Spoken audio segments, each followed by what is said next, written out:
Welcome, I'm your host, Malcolm Gallagher. From our BizVision studios in the UK, you're watching the Conscious Matters channel on the BVTV network. Now, as we've just entered 2021, I have to admit to a milestone. I have been involved in communications and marketing of varying kinds to varying markets in varying parts of the world for what will now be 50 years. I know, Prosecco and cupcakes all around. The methods and technology may have dramatically changed over those years, but the importance and value of good, sound, authentic communications has not. In fact, I think it's even more important than ever in today's altered world, especially our conscious world.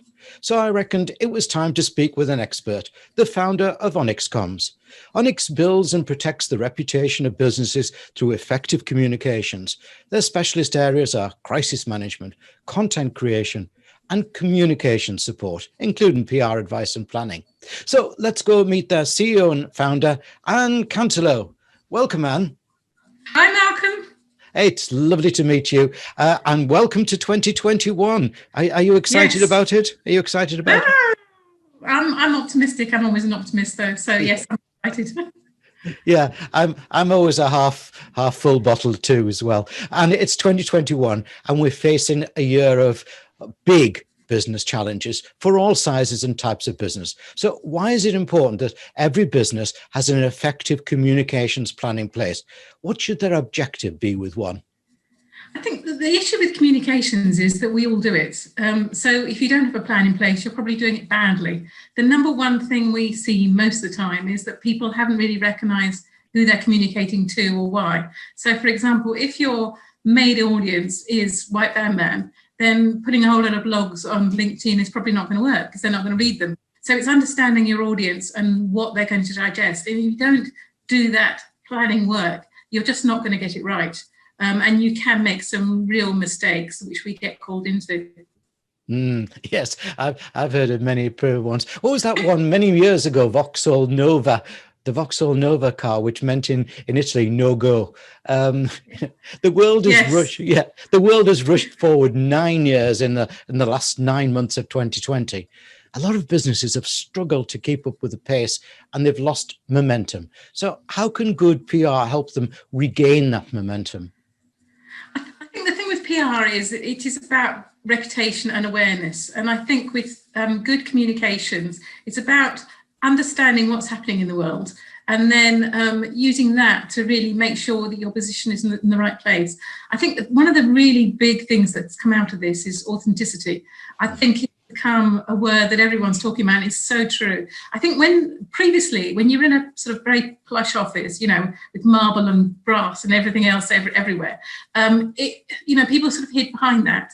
But now we're all at home. I'm speaking here and the cat could jump in or there's no one else in the house, but you know what can happen. And I think that's actually made people connect in a way better than they did before. I think there was a real fear of it before. I mean, we've worked from home since 2016 mostly. We had a beautiful office in Soho, which we got rid of.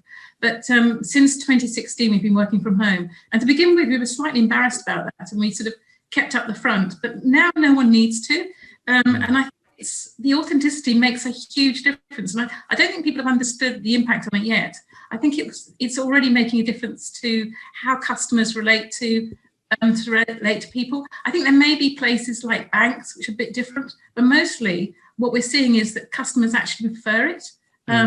It's a nicer way of doing business. You start seeing the human being.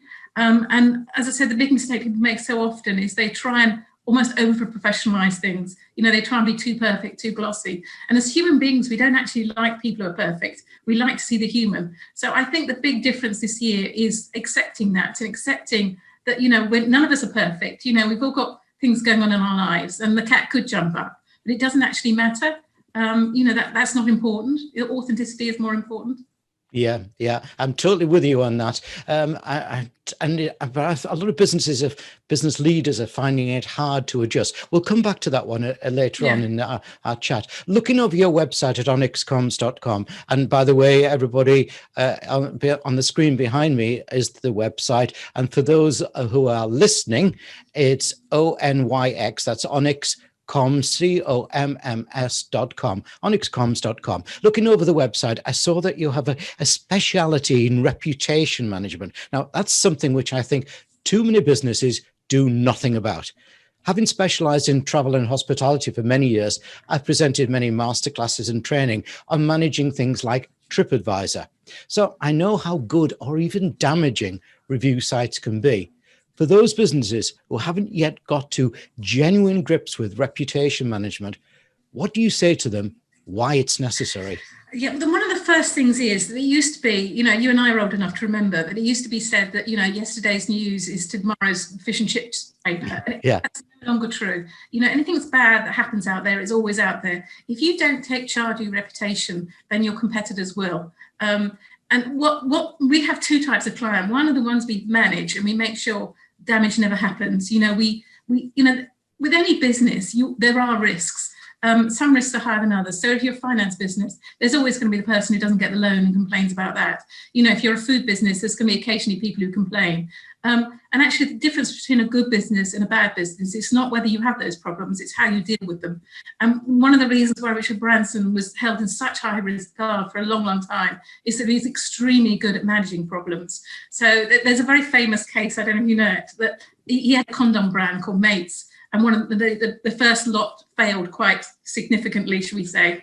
And he ended up being the godfather of the children that were born. So you can actually manage a crisis in a way that it makes you look better and it enhances your reputation. That if you start by accepting there is a problem, if you actually try and resolve the problem and show you're trying to resolve the problem, and you try and compensate those people affected, then actually there's nothing else anyone can say. I was speaking to Adam Shaw once, the guy used to do Today. He used to do a lot of the really sort of John Humphreys type interviews on the Today programme. And he said all the interviews he did, you know, when these CEOs were struggling and struggling and struggling, you know, he did, you know, almost every morning he was doing these interviews. And there was only one CEO ever who said, yes, this shouldn't have happened. We're sorting it out. And we're really sorry to our customers. And he said, after the CEO said that, there was no more interview. There was nothing else anyone can say. So it kills it stone dead if you manage it like that. What more often than not happens with us is we get rung up about midnight when a problem's happened. And 9 times out of 10, that problem could have been avoided by a simple reputation audit. And that's a day's work. You're talking, you know, less than £1,000. And it can save millions from a company. And companies, you know, it is, you know, in today's world, it can destroy a company very, very quickly. It's the thing that will destroy a company most quickly. And the thing we deal with then is that the CEOs, you know, they're rabbit in the headlights. They're terrified, absolutely terrified. So it's not the best time to really think about how they should manage messaging, you know, to get training or anything else. They just have to respond quickly. And the big mistake most of them make is to try and hide and pretend something hasn't happened. There was the Oxfam incident was very interesting recently, where I don't know if you remember, there was, it turned out that there were aid workers who had been having sexual relations with some of the people in crisis situations, which is obviously, you know, just horrible, really horrible. The guy clearly, he was trying to say that wasn't really a big issue by saying, well, it was consensual. And it was showing that he didn't understand. And it made the problem worse and worse and worse and worse. So with reputation management, you have to get hold of it and understand it and do something about it before it happens. So when we do our audit, quite often it's looking through things like process. You know, you're saying about reviews, you know, do you even know what's said about your company? Do you look at the reviews? You know, do you have a process for looking at reviews? And if someone does say something bad, how do you respond? Do you thank the person for giving you feedback? Because actually it's useful feedback. Or do you try and defend yourself and get angry? Because that's what destroys businesses. So it's about really getting hold of it, but also responding in an adult way, and in a way that's not going to make things worse.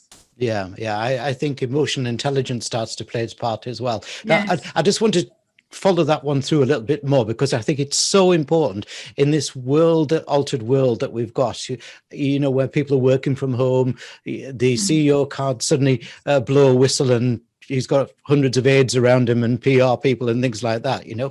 So having come from a travel background as myself with Thompson Holidays, and also we've run very, very big events, I'm used to crisis scenario planning, you know, stop believing everything will always be rosy and work well.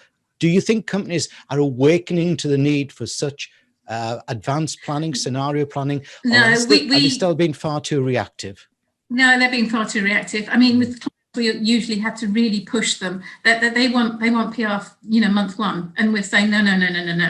You need to audit. You need to understand what your messaging is. You need to understand who your audience is. You need to understand where the risks are. And with most companies, we do find some risks, and they're always really shocked. I mean, I could give you some really horrendous examples. I mean, there was one company that it was in the travel sector that I'm no IT whiz kid, but I could have hacked into their site just by changing the in the browser, and you just hack in, and you could then tell where someone was going on holiday, what their home address was, when they were going on holiday. I mean, it was perfect for the burglar. But you find so many things like that, and I think it often takes an outsider to actually do that audit and really look. I mean, one of the things I always say to companies is, don't rely on your IT supplier to identify the problems in your IT system. Get specialists in to try and hack it, because the specialists we bring in, they've never failed to hack a system. And once you know how a system you hack, you can plug the gaps. And it's the same with PR and reputation and everything else. It's identifying where the holes are. I mean, one of the classic scenarios is, if you're going out to the media saying you're a family-friendly company, do make sure you are. I mean, we've had a case where, they'd sacked a woman who was pregnant within the last couple of months. Now, it was quite legitimate they'd sacked her. She'd done some appalling things. But you cannot go out and say you're family-friendly when you've just done that, because, people will talk. You cannot hide anymore. Social media's there. Sites like Glassdoor are there. You cannot hide. These things will come out. So one of the first things we do is, we have an investigative journalist, a broadsheet investigative journalist on the team, a broadsheet one, and we have a broadcast one as well, who will literally go through all our clients and check what a good journalist will find out about them. And the clients are quite often shocked. Sometimes we quite well with the MD and say, by the way, you do realise that the fact you're having this affair is very public. Sometimes it's really, minor things that we can address and sort out. Sometimes it is, your IT system's vulnerable, or, this has been said about you on Glassdoor. You haven't responded. You should respond. Sometimes it's really minor things, but the important thing is that the company does know about it. And as I said, too often they try and ignore it. I mean, it's like all of us. We don't want the worst to happen, so we'd rather not think about it. But if you bring in an outside company like Onyx, or other PR companies do it as well, that actually go through and check, it's not expensive. It's actually quite cheap. It's only a day or so's work. Just to check that there's nothing that anyone can say. And then most of the time, you won't have a crisis. 9 times out of 10, the crisis is completely avoided in that case. And if they're not avoidable, at least we're ready. We'll train the MD. He or she will know what to say if that happens. If it is an issue. For example, the regular ones, with fintech, your loan's been turned down. Why is your loan being turned down? You've got to, set, you can say, you set criteria of what you say. So it's all ready. You don't have that rabbit in the headlights moment. You don't get scared. You know what's happening. You need a system for communicating internally, because quite often what happens, you saw, the social media, it always amazes me that people will spend days approving a press release, but will let some intern put out their social media. It's silly things like that. You have to get that right, and check you've got that right, and make sure everyone in the company knows these things. And stupid things like, I don't want to scare anyone in January, but one of the first things I always say to a company is, do you know who has access to your website? Who has the password? Do you know who has access to your social media? Do you know who has the password? Do you change it each time that person leaves? These sorts of questions are so often people don't. They really don't. And that's where the problems happen. Yeah, the people are so myopic at times, aren't they? They don't think laterally, and that's where you're quite right. Having some external help that's there to be a critical friend, of course, really can be of value. Look, as we enter 2021, here at BVTV, we've interviewed around 300 business and thought leaders from the start of lockdown number 1 in March 2020. Now, not all are presenting themselves well on screen. That may have been understandable given this new medium of Zoom and other virtual platforms, but it's now the normal in our altered world. So how do you advise clients to go about ensuring they represent themselves well and their business well on screen in interview situations, just like we're doing now? Yeah, yes. It's a really difficult one. One of the problems we often have is that the MD or the CEO refuses to be trained. And then it's only when he or she does an interview like this, they suddenly think, because, quite often these people are senior in companies, so people don't give them feedback and say, I don't understand a word you're saying, you're waffling, you're spending, 10 minutes to make a point that could be said in 2 seconds, or, and in Zoom meetings, you look around and all this sort of thing, whereas, the fact that you're looking at the camera and you look on TV and you see how bad some people are. And, the bookcases, so many people have bookcases behind them. And that's a huge risk. Do you know every single book that's on there? I mean, there's a book about Hitler, apparently everyone has. I don't know, but unless you check. So number one thing we say is, do train, do not undervalue that training. Everyone needs it. I've never seen anyone who hasn't improved. And I've done training hundreds of times, and I know I could still improve. I know I talk quickly. The big thing is not to be perfect. What I try and tell clients is you don't need to be perfect. You need to be human. Yeah. So, yeah. And too often they put on. I mean, you know this better than me because you're doing so many interviews. But too often people try and hide their personality, and they have this very formal corporate, and it's not engaging at all. It's very boring. So that's number one, be trained and do not be embarrassed about being trained. And we have a very good trainer who does it. And number two, be authentic. Don't try and hide your actual personality. People want to see your personality. I'm totally with you on the personality. That's why we do that little thing that you and I did beforehand, our green room experience before we go live, a little bit of chat and find out where we are and everything, to try and cool it down, because some of the CEOs as you quite right have seen there, I'm wondering, should I just prod you to see if you're alive? Now, let's talk about the real Anne. You've got tremendous experience in communications, and I believe at one time were involved in briefing the Deputy Prime Minister. What were the challenges in such an environment? Was it deadlines, changing scenarios, the eggshells of politics? And how are you using that particular experience in your daily work at OnyxComms? Yeah, I mean, I was in the Cabinet Office back in the 90s, so a long time ago. Ministers are fascinating people, though, and civil servants are fascinating people. I mean, because I was a politician's child and I was working civil servants, I tended to get on better with them than most of the other civil servants. And quite often the ministers would actually personally ask for me, which is, I think, partly why I got quite senior quite young, because, I'd be asked for because I understood them. But ministers would have screaming arguments with each other. And then the notes of the civil service would be some areas of difference were identified.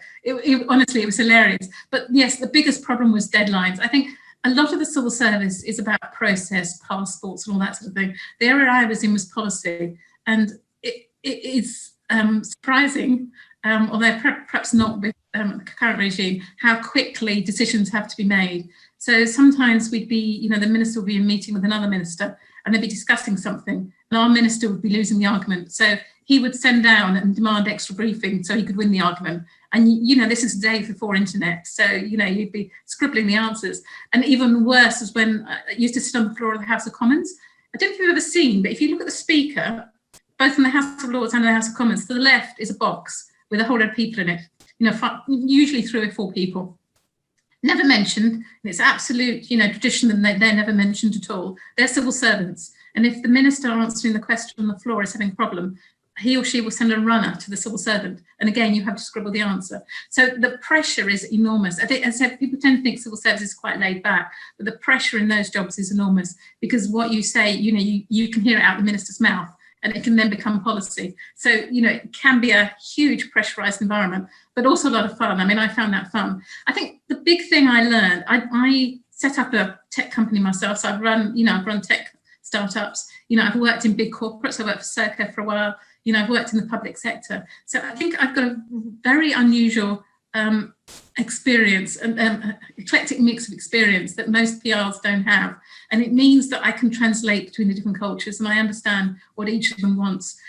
So I'm quite often brought in by, the public sector's used this a bit, the Home Office, the Department for Education, like that, but also small companies, and introducing them to each other and getting them to understand and, understand what drives the other. And I think, what drives the public sector is so different to what drives the private sector. I mean, they are completely different, and they really don't understand each other. So it's really helpful to understand both. And certainly our clients have really, people think of PR in terms of media coverage, and it's not, it's about reputation. And quite often the work we do that's most of value is those partnerships and, getting introductions into the right place and just translating, I suppose. Yeah, brilliant. I'll be watching Prime Minister's PMQs in a different light in the future. You'll see them. They'll be nervous. They've got smartphones now that they can find the answers. we had to have it in our heads. It was so difficult, honestly. Yeah. Like, oh no. And the other MPs who used to look across to see whether we look relaxed or not, or whether they got us. But yes, it was challenging, I think would be an understatement. Look, you're a woman achiever in the very tough and competitive industry of PR and communications. Now, it's an industry that I believe takes no prisoners, and one that is hard to show effective value, but you've done it and are doing it. What do you say to other women who may want to start their own business, but are concerned of what we call the gender agenda? It is difficult. I mean, if you look at the stats for investment, investors are still not investing in women-owned businesses. It is a really tough game. I grew up, I started work in 1982, so a long, long time ago. Things were very different. And yes, I did have men literally jump on me at some point. But there was a woman she was an academic, and I'll never forget what she said to me. She says, as a woman, you can, this may not be PC, I don't know, and I don't really care, but she said, as a woman, you can choose to do two things. You either emulate the men and pretend you're a man and act in every way like a man and be very suited, booted, serious, never show emotion, be very logical, or you can actually use the fact you're a woman and use your charm sometimes. And I've used a little bit of both, but I do think as a woman, you need to be aware of that far more than a man as to how you're coming across. It's all very well to say you can dress how you want, but I think everyone needs to think, if I'm dressed like this, what will people think of me? I mean, I had a problem when I was very short, very busty and blonde. And that made a real difference when I was in my 20s. So I literally cut my hair off and wore glasses. It was like that, which is unfair and it shouldn't happen. But, unfortunately, you can't affect other people. You can only do something about yourself. So to be taken seriously is quite challenging sometimes as a woman. I think the emotion thing, in my experience, men tend to be more emotional than women, but I'm not going to get into that argument. But women show their emotions perhaps more, and they will cry. I mean, Margaret Thatcher cried when she lost power. But, I don't think that's a weakness. And I think that we are moving to a society where women's values are better understood, that businesses that have women on the board are more likely to be successful. Businesses that are started up by women are more likely to be successful. It is very annoying that there's still these prejudices, and the mansplaining one is the other one. I would say to any listener, please be careful about if you're a man and you're explaining. I mean, a number of times, things have been explained to me where I've lived and breathed them far more than the person. And the man explaining it to me knows that, but he still wants to explain it to me. I think it's probably like a fatherly thing, but it is very insulting and it does really get women annoyed. So, you do have to put up with a lot as a woman, that you just have to sort of control it yourself and be aware of your brand. I think Stuart Baggs was really mocked by Alan Sugar for saying that he was a brand. I completely disagree with Alan Sugar. We are all brands. We are a brand. A brand is, it is an emotional thing. It is how you connect. It is who you are, who people perceive you to be.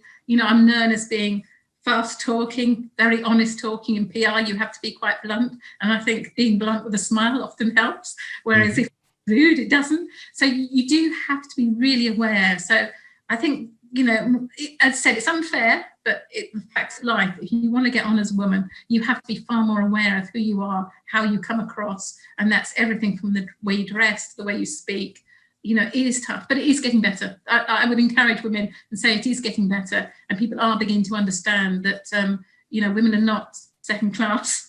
They're not less than men. We have different skills, but quite often those skills are even more valuable than men's skills. And as I said, the boards, you just look at the statistics, and the boards are showing that women-owned businesses are more successful. Without a doubt. And, we're quite proud of what we're doing on the conscious agenda. In London, though, at the moment, it's only 5% of venture capital goes to women businesses. In Los Angeles, where we've been doing a lot of work and interviews there, they've now got it up to 15%. It's still not enough. But what is interesting is how many investors are now looking around and saying, our money's a bit more safe with a woman entrepreneur. It's an interesting world, isn't it? What's your personal top tips to avoid burnout of both yourself and your team in these, what are extraordinary times? The number one thing is not to devalue rest. There has been a culture that, in order to succeed, you have to get up at 5 o'clock and work the whole time. I think that's completely wrong. If you study the statistics, and I've looked at this quite carefully, that the longer hours you work, the less productive you are. I would say you're also less creative, you're less accurate. So you have, stop thinking it's a good thing to work till 8, 9 at night. It isn't, it's a bad thing. It's a bad thing for you, it's a bad thing for your family, and it's a very bad thing for your employer. So you need to say, some people work better between 11 o'clock in the morning and, 7, 8 at night. So I think with this new norm, as they call it, as long as clients, customers, employers are happy, people should choose the time they work and when they're most productive. And that really frees people up. So as I said, don't undervalue rest. So important. As I said, it just annoys me whenever I see someone saying, I was successful because I got up at 5. Some people do get it. Some people are great at 5 in the morning. Other people, Simon Cowell's very successful. I believe he doesn't get up till noon. So, we're all different. So find out what works for you, but don't overwork. Number 2 is exercise. It's, again, very easy, particularly at the moment when it gets dark so early, to sit in front of your computer all day and not see anyone, not go out at all. I have a regime where I'm very lucky. I live in the countryside. I've got lakes next to me, an amazing common next to me. So, but I think it's important wherever you live to take at least 20 minutes out to go outside, and preferably an hour, and just go for a walk. And I think, again, the difference it will make to your productivity, your general health and well-being, it's incredible. So do set that aside. I think the other thing is the importance of people. People may think I'm quite an introvert, or I thought I was. I'm very happy in my own company. But because I live alone, apart from the cat, I felt quite isolated. Not so much this time. The first one, they said they didn't even know I was bubbles. So whereas this time I'm allowed to see my daughter. So I had 3 months without seeing another human being, and that is very, very difficult. As I said, we started working remotely in 2016. And one of the first things I realised is that you needed social time. You needed the water cooler moments. So, we set up, so we went into London once or twice a week, and we'd all chat. And I'd take everyone out for lunch, which sounds very expensive, but actually when you're saving on office costs, it's not. Yes, yeah. It made a huge difference. You had those, that personal relationship. So I think the importance of personal relationships is really, really key, and connecting with people if you can. You can do it virtually, if you are in a bubble or whatever, but, that's really, really important. It can't be underestimated how important that is. Yeah, I'm totally with you, and I love that concept there. I think you clearly demonstrate that you're a conscious business with your charitable focus. You pay a lot of attention to this element on your website, especially around the mental health issues to support. How important in your mind to who OnyxComms is as a business is this work? What's driving you with it? I think mental health, we try and do something each year. We try and give back each year. I'm not someone who can stand, dishing out dinners or whatever. And, I think each of us, one of the things this pandemic should have taught us is none of us are an island, that we all contribute to society. My health is your health. If we don't pull together, we don't get through things. And I think there was quite a lot of selfishness before, whereas I think people do understand now that local communities are important and everything else. And I think you do get out of life what you put into it. So, we do the work we do because, as I said, I feel that's how I can give back. My most effective way of giving back is giving out some of our services for free every year to people who need it, for whatever reason. As I said, mental health is a big one this year and the clients we've got are just incredible. Mine's Anonymous, they really are changing people's attitude to mental illness. And even some of the professionals, organisations were astonished that they didn't understand mental illness in the way they now do, having read personal stories. So mindsanonymous.com, absolutely amazing place. My cognition, it's been proven, it's NHS approved, it improved mental health, but it wasn't getting out there. So it's our way of giving back. But I do think each of us should think about how we can give back. As I said, it doesn't have to be what everyone else is doing. I missed the clapping because, for one, I got COVID the first 2 weeks, so I was ill. I couldn't stand. And then after that, my front door, because I live in the country, that no one can see me anyway. So I want to do something more tangible. So that's what we did. And I do, as I said, I believe you get out of life what you put in. And actually, some of the work we're doing, we didn't intend it for that, but it has resulted in other work coming to us. Yeah, I congratulate you on that. And just before I get to the penultimate question, I just want to again remind people that on the screen behind me is your URL to take it down. Find out more, by the way, of that excellent work you're doing on mental health. It's OnyxComms.com. And for listeners again, I'll read that out. ONYX, OnyxComms, COMMS, OnyxComms.com. Let's get back to communications. I believe that everyone in a business is in both communications and selling, irrespective of their job title or function. After all, everyone meets someone whom they could influence. What's your thoughts on the whole business understanding where a company is going, what it's communicating, and the part that everyone should play in those communications? This is a really interesting one. I think too often companies write a mission statement and that's it. I'm not really a fan of mission statements. I think sometimes I need it in big companies. But mission statement, it feels like it's a bit like the clapping. It feels like it's an alternative to actually doing something. And I think a culture of a company is all about how people behave to everyone. So, if you're saying you're a company that is generous and kind and, open, you have to demonstrate that, and too often companies don't. In PR, quite often people will bring us in and say, we want to be known as X. And we look at the internal brand, and there is an internal brand and internal marketing, and you can see it's not that. And so a company, before they go outwards, quite often will turn down clients, because before they can go outwards with the message, they have to live and breathe that internally. So they can't pretend to be X when internally they're Y. You have to be. There's no, as I said earlier, there's no hiding anymore. People know what sort of company is. I mean, if you walk into a restaurant, you can sense atmospheres straight away. And I think, a restaurant, it's really obvious, but with most companies, it's fairly obvious. You start dealing with them, and if they're polite to you and kind and they crack a joke, that that's how they're treated. So people tend to be treated how their employees treat them. And if they've got a manager who's a micromanager who stresses them out, that's how they'll react. So I think it's really, really important that the leadership team understand where the company's going and the culture of that company. And then the best way of getting that out to everyone else is to behave like that. And to make sure everything they do is put through that filter. I mean, if you're a generous company, so what are you doing to be generous? If you're a company that does care about charity, what are you actually doing about charity? If one of your employees comes to you and say, this child is ill, I want to help, do you say yes, or do you, close them down? I think it's about what you're doing, not what you say. And I think that's the bit people get so wrong. You cannot pretend to be something you're not. You have to live and breathe it. And as I said, one of the reports we wrote for a client actually was on exactly this topic, the importance of internal brand. And internal brand has to be resolved before you can, suggest it goes externally.